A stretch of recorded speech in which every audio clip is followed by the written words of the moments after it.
पर इसका मतलब ये नहीं है कि भाजपा वाले नहीं। दूसरी बात, मैं आपसे असहमत हूँ।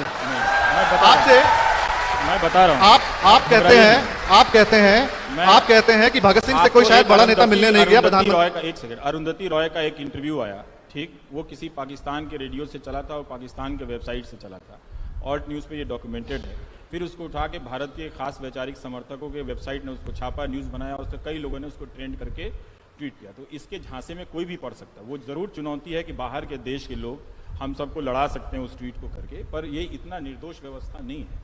मैं बार बार कह रहा हूँ, इस पिक्चर को मत भूलिए कि जिसका स्ट्रक्चर बहुत बड़ा है, जिसके पास ह्यूमन रिसोर्स बहुत बड़ा है। अगर खुद एक पार्टी का राष्ट्रीय अध्यक्ष ये कह रहे हैं कि 32 लाख लोग हमारे व्हाट्सएप पे हैं और हम कुछ भी कर सकते हैं, कि एक अफवाह फैल गई कि अखिलेश ने मुलायम को चांटा मारा, वो उदाहरण तो वही दे रहे हैं, मैंने तो नहीं दिया है।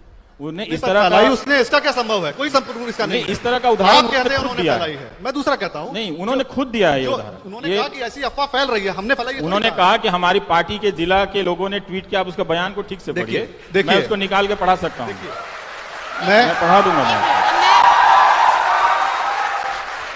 अब मैं वो वाली बात कहूंगी, नहीं, पॉलिटिकल पार्टी से हूं नहीं, मुझे लेना देना भी नहीं, मगर मैं ये भी कहूं, जैसे कांग्रेस के नेता कहते हैं कि जाए हमारी पार्टी तेले, वो कहीं भी जाए हमें मतलब नहीं है। मैं सच आपको बताना किसी और पार्टी के नेता नहीं कर रहे हैं। एक सच सुनिए, आप कहते हैं कि प्रधानमंत्री एक ये इतिहास का वर्जन है कि भगत सिंह से मिलने कोई बड़ा नेता नहीं गया, या वो ये कहते हैं, जब कांग्रेस कहती है कि नेहरू जी और गांधी जी के कारण आजादी मिली, जो एक इतिहास मैं भी मानता हूं का बहुत बड़ा योगदान था, और बिना खड़क बिना ढाल हमें आजादी मिल गई, ये हमेशा हमें पढ़ा गया। अगर भारत का प्रधानमंत्री उठ के ये बोलता है कि आजादी के अंदर नॉन वायलेंस के अलावा जो आर्म स्ट्रगल था उसका भी योगदान था, सुभाष चंद्र बोस और भगत सिंह ने भी आजादी में योगदान दिया, तो मुझे लगता है 50 साल से जो इतिहास हमें पढ़ाया गया है वो फेक न्यूज़ है। गलत इतिहास की किताब पढ़ी है, मैंने अभी कहा। तो खाली जो आपका इतिहास है कि खाली नेहरू और गांधी जी, आपने कहा कि पटेल साहब ने जब वो बंबई गए उससे पहले अपने सेक्रेटरी को बुला के कहा कि नेहरू से कितने भी मतभेद हो उनका साथ मत छोड़ना। अगर कोई व्यक्ति ये कहे कि देखिए उनके बीच में मतभेद तो थे, तो फिर उसमें फेक न्यूज कहां है?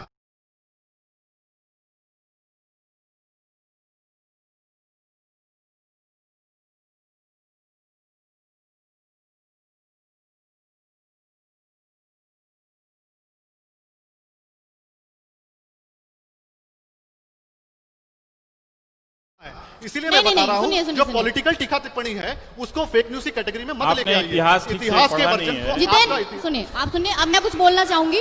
देखिए, पहली बात तो आप उस पर बात करना चाहेंगे, जो हम यहाँ पे सब बैठे जितने लोग हैं, हम सबके अंदर वो चीज है कि आप अपने अपने रुझान के हिसाब से आप तय करते हैं कि जो सामने वाला बोल रहा है वो सच है, जो सामने वाला बोल रहा है वो झूठ है। कोई जरूरी नहीं है कि जो एक व्यक्ति वो कह रहा है आप उसको उसी टाइम समझ लें, उसी टाइम जान लें और उसी को मतलब मान लें कि यही सच है।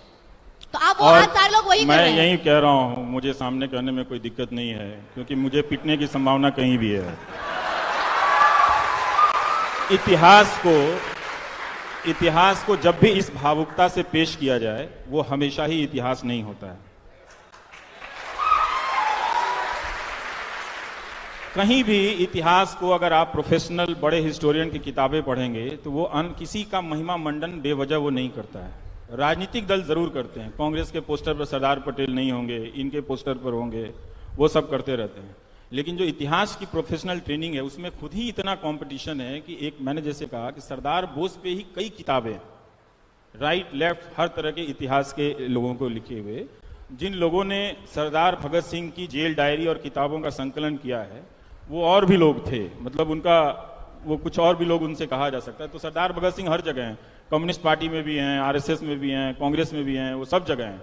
और कई बार जब जाटों का महासम्मेलन होता है तो वहां भी फोटो होता है, जैसे कुर्मी जाति का महासम्मेलन होता है, नीतीश कुमार ने किया था 2014 से पहले, तो वहां भी सरदार पटेल की तस्वीरें थी। तो हम अपने नेताओं का राजनीतिक स्तर पर अलग अलग करते हैं, लेकिन हम छात्र हैं।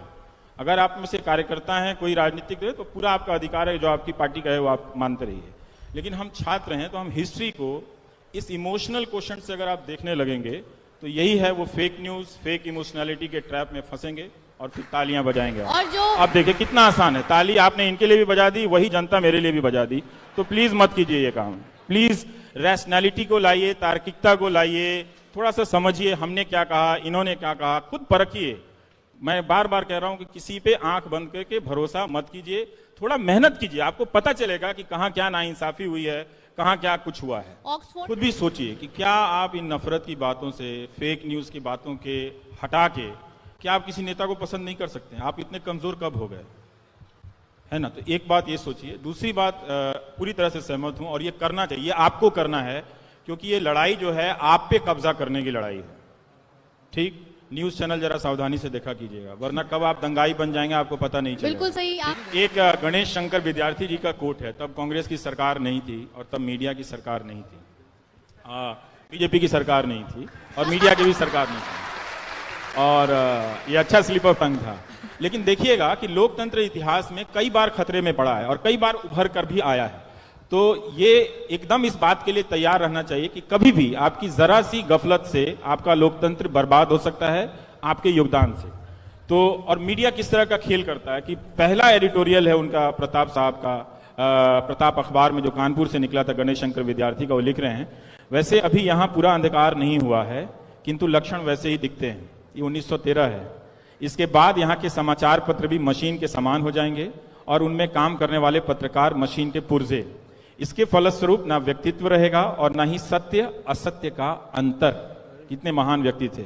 अन्याय के विरुद्ध डर जाने और अन्याय के विरुद्ध लड़ जाने और न्याय के लिए आफतों के बुलाने की चाह नहीं रहेगी। आप इतने कमजोर हो जाएंगे।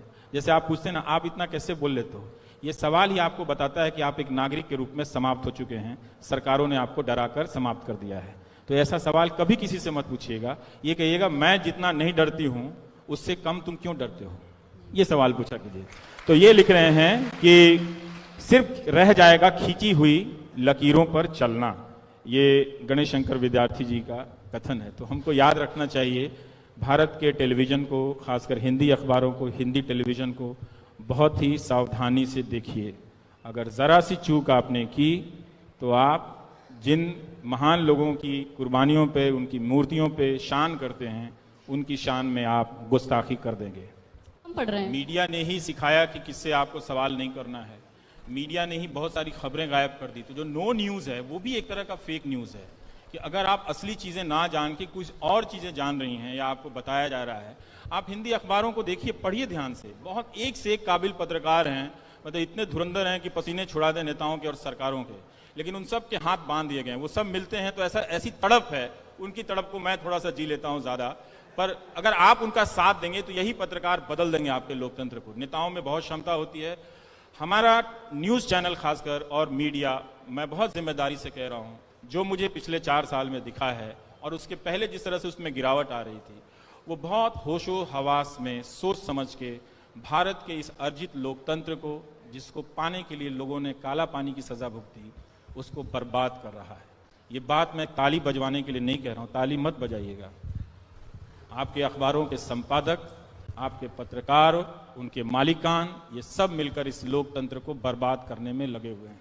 अगर आप बतौर नागरिक नहीं उठकर खड़े हुए, इस झूठ से नहीं लड़ पाए, लड़ाई आपकी है कि क्या आप इस झूठ से लड़ पाएंगे, और हारना आपकी नियति है, तो आप इस नियति को बदल पाएंगे। 150 साल पहले किसी ने सोचा था कि हम नियति को बदल पाएंगे, लेकिन लंबी लड़ाई थी तो बदली थी। तो ये बहुत जरूरी है कि आप इन न्यूज चैनलों की हरकतों को समझें, इनके जो स्लोगन्स हैं, किस तरह से हिंदू मुस्लिम नफरत की बातें हो रही हैं। क्या आपने यही हिंदुस्तान चाहा था? वो तो जो हो गया 1947 में, वो क्या आपको 2019 में फिर से चाहिए? क्यों चाहिए? और फिर जो सचिवालय के बाहर प्रदर्शन कर रहे हैं नौकरी वाले, उनको क्या चाहिए?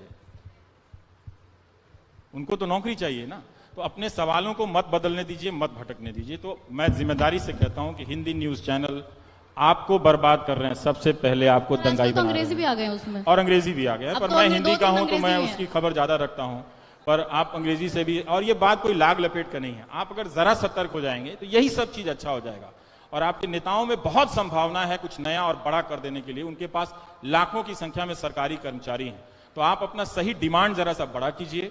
इन भावनात्मक मुद्दों को छोड़िए। शर्म आनी चाहिए कि एक फिल्म पे, पद्मावत पे, इस देश में 3-3, 4-4 हफ्ते चर्चा हुई है और लड़के लाठी खा जाते हैं यहाँ पे नौकरियों के लिए, उसकी एक तस्वीर टीवी पे नहीं चलती है।